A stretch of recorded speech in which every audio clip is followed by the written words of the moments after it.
say in your tweet this afternoon, you actually have genuinely been a little bit worried about security in all seriousness. Well, I don't really know what to expect. Obviously in the street, people have just come up to me and said the most lovely and encouraging things. But on Twitter, which is a whole different world, people have been threatening me. They've been threatening people close to me, and you do think, well, are there some crazies out there? So my best mate in the world, Paul, who is an ex-prison officer, he's sat about 3 feet away from me now, weighing in at a very svelte 25 stone, is going to make sure that no one's mean to me. But I'm sure no one would be, because why would they be? So don't try anything. And you're on stage in Manchester tonight as part of this national tour, is that right? I am indeed, yeah. We've just been doing sound checks and we're all getting ready in our very glamorous surroundings at the Deaf Institute, which is lovely. I played here before last time I toured, and it was great. So nice to do. But look, that Question Time appearance, Laurence, it has overnight transformed your career, because I guess everyone was expecting you on the show to be like all other actors, which means pretty liberal, pretty woke, tend to go with the BBC point of view on most things. And then all of a sudden, a lot of the commentators out there just couldn't understand the fact that here you were an actor not going along with the left-wing London metropolitan view. Yeah, I think I am pretty liberal, generally speaking, as a person. So obviously I really believe in freedom of speech. My mum and my dad raised us to express ourselves. And, I think if you bury opinions, you get, it doesn't lead to anywhere good, and you end up with what's been happening recently in life, where people just feel that if they can't express themselves, then what's the point, No, absolutely. And one of the things I wanted to talk to you about is this cancel culture, which now pervades so many different parts of society. And let's be honest, a lot of people after that appearance immediately cancelled you. But the thing is, I've had a few experiences in my life where I've been cancelled, and I seem to wake up the next morning and I'm still alive. So I'm kind of like, well, cancel away. And also, I think as a father, it's important to show your kids that you stand up to bullies. And this horrible and vile woke religion that is pervading a lot of people there's no redemption in it. And, we all make huge mistakes in our lives. All of us do things that we regret.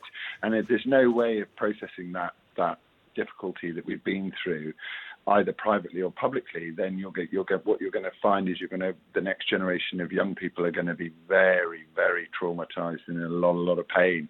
And I feel as a dad that it's worth saying, it's okay to make mistakes, guys.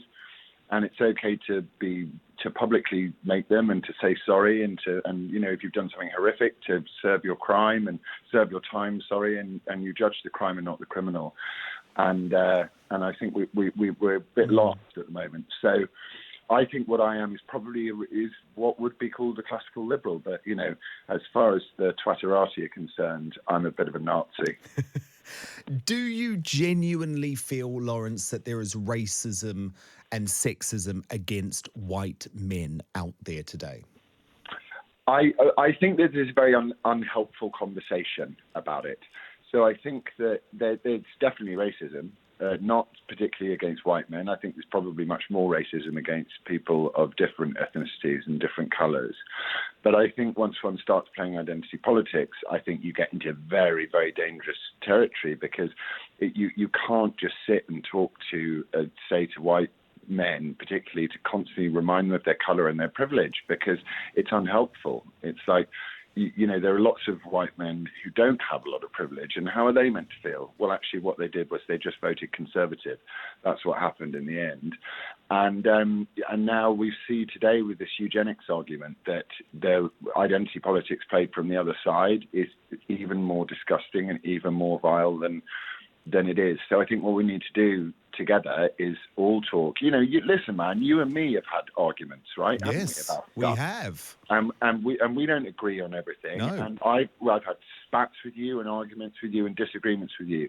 But I respect you and I respect your opinion, and I want to talk to you and I want you to talk to me in return. And I think that's the only thing we can do to deal with these identity politicians. Well, I know, but that's such an important point because that is what is lost in the debate these days, Laurence. So I've had it over the past 72 hours because there's this massive rush to want to blame someone for the death of Caroline Flack. And I'm obviously a representative of the tabloid media in this country. So I have had judgment, and I have been cancelled by a lot of people, regardless of the fact that actually Caroline was a friend of mine. That doesn't matter to them. People don't want to engage in mature debate, and yes, we have had disagreements and we've had it out. But I actually think it's very, very important that you can have debates and you can have discussions with people and then move on and still continue the dialogue. It's what's so unutterably sad about it.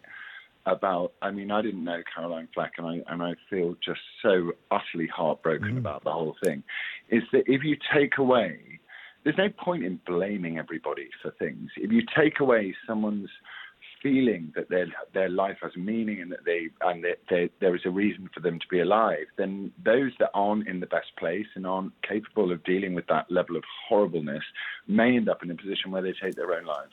And I think that anybody who's involved in that should take a look at themselves.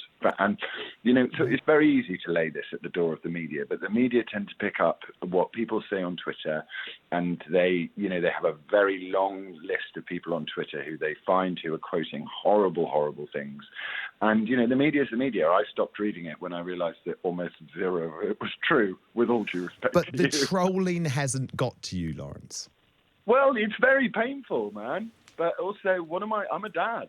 What I want to say to my kids, why are you upset, Dad? Well, people are being mean to me on Twitter.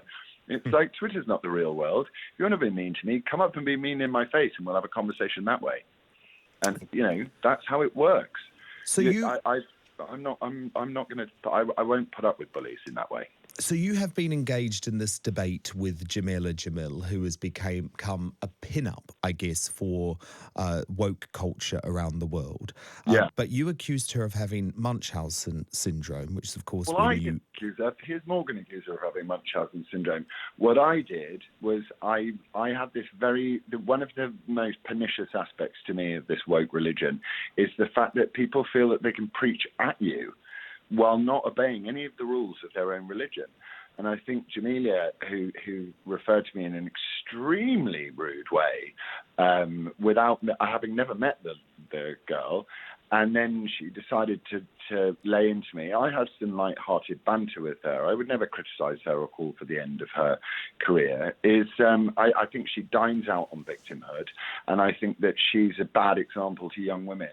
And I think that young people need to take responsibility for themselves, and they need to feel strong and empowered and encouraged and loved and supported by the people that respect them and want them to do better.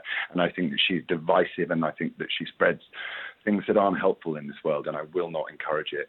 Well, she spreads a lot of hatred, but she was under, I guess, social media attack herself last week because people were saying, how on earth can she host this TV show in America, which is about something to do with the LGBT community? I don't know the details. I didn't know about it myself.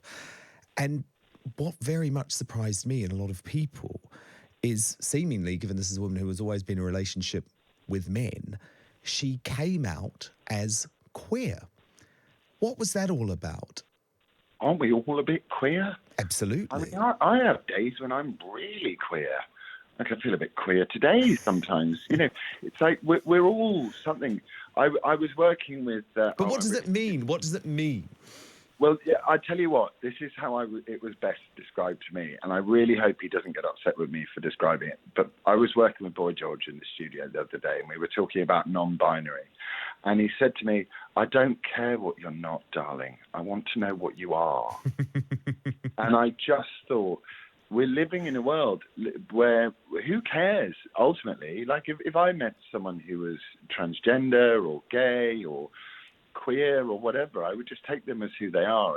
But I don't want to deal with their identity before I deal with what's going on in their heart and their mind. And so as a result of this trans debate, which is currently going on within the Labour Party, and obviously people like Sadiq Khan They're tweeting never going about to it. get voted back in the Labour Party ever at this rate, are they? I mean, that's where they're going. Not after if all of this is time. well, I think the fact that they have decided to put the trans debate at the center of their campaign to pick the next leader shows how out of touch they are with British people who actually want to know their housing policies, their tax policies. I think it shows you that this is a party dominated by losers in London. It's the end of the Roman Empire. I mean, if that we need an amazing opposition, because the Tories aren't the greatest thing in the world. You need two very competing, wonderful ideologies to go up against each other, and for the best arguments to win, and for Labour to turn around, and for Sadiq Khan to tweet that rubbish that he tweeted yesterday, when people are getting stabbed in the streets of London and houses are being robbed and crime is so awful. It's just an embarrassment to the Labour Party, and what Rebecca Long Bailey said was an embarrassment to the Labour Party as well. Be the opposition. Stop reading Twitter.